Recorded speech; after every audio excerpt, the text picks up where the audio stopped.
This week at work, I had a fantastic opportunity to work with an organization that has upwards of around 400 sales individuals carrying the weight of a very well-established brand in the automotive industry. And what was so interesting about it is how in the world that has changed, moving away from features and benefits that products offer to a world wherein which customers, especially businesses, require solutions to problems, and beyond solutions to problems, require a fantastic experience around how they learn about the solution, how they understand the solution, resolving a problem, and importantly, how in that problem being resolved leaves value on the table, has become the key process of engagement.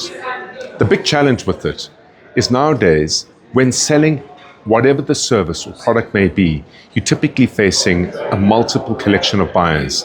People representing finance, people representing procurement, regulation, compliance, people in operations, people in HR.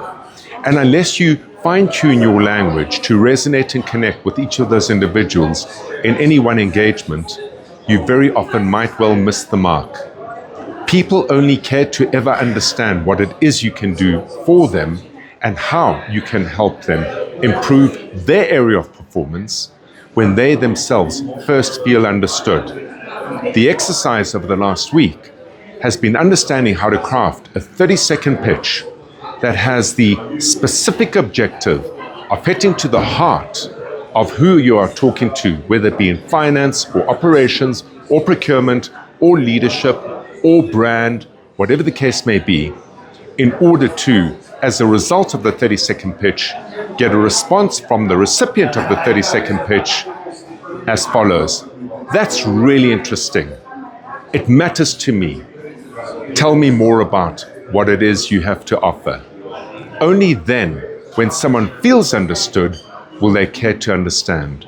Selling has to lift beyond features, criteria, and benefits and talk to the heart of what's in it for me across the functions you might be engaging with in any organization.